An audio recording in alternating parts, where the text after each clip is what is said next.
നിക്കടി അവിടെ. എങ്ങോട്ട് പോന്നു? എങ്ങോട്ടും പോകുന്നില്ല, ഇങ്ങോട്ട് തന്നെ വന്ന്. എന്തിനാ ഇപ്പൊ ഇങ്ങോട്ട് എഴുന്നള്ളിയത്? അപ്പോഴിനെ കാണാൻ. എന്തിനാ എന്നെ കാണുന്നത്? അതപ്പോഴിനെ അറിയത്തില്ലേ? എന്നിട്ടാണോ സുമതി കുഞ്ഞമ്മയുടെ മോൻ അശോക മേനവനുമായിട്ട് നിനക്കൊരു ഇത്? കബഡി മത്സരത്തിൽ അവൻ എങ്ങനെയോ ജയിച്ചെന്ന് കണ്ടപ്പോ നീ ഇവിടെ കിടന്ന് ഉറഞ്ഞു തുള്ളുന്നുണ്ടല്ലോ. ജയിക്കുന്നവരാരായാലും ഒരു അഭിനന്ദിക്കുന്നതിൽ എന്താ തെറ്റ്? അന്യനൊന്നും അല്ലല്ലോ, അതും എന്റെ അമ്മായിയുടെ മോൻ തന്നെയല്ലേ. അത്രയ്ക്കും ഇഷ്ടമാണെങ്കിൽ നിനക്ക് അവനെ തന്നെ കെട്ടിയാ പോരെ? ഇഷ്ടമുള്ളവരൊക്കെ എല്ലാരും കെട്ടല്ലേ? നിങ്ങൾ നേരെ നോക്കിയാ കീരിയും പമ്പും പോലാണല്ലോ. നീ എന്താ രമേന്തി അവനെ ദേഷ്യം പിടിപ്പിക്കുന്നേ? തോക്കുമ്പോഴും ദേഷ്യപ്പെടുമ്പോഴും അപ്പൂട്ടന്റെ മുഖം കാണാൻ നല്ല ചേല അമ്മായി. അശോകന്റെ തോറ്റ മോത്തിന്റെ ശൈലി നീ കണ്ടിട്ടുണ്ടോ? അതിന് അപ്പൂട്ടന്റെ അവസരം തരുന്നില്ലല്ലോ.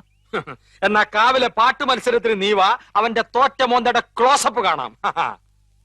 ചുമ്മാ തങ്ങിയെന്ന് തോറ്റാ പോരെ, അതിന് ഈ വീരവാദം വേണോ? ഏ? ചുമ്മാ തങ്ങിയെന്ന് തോറ്റാ പോരേന്ന്.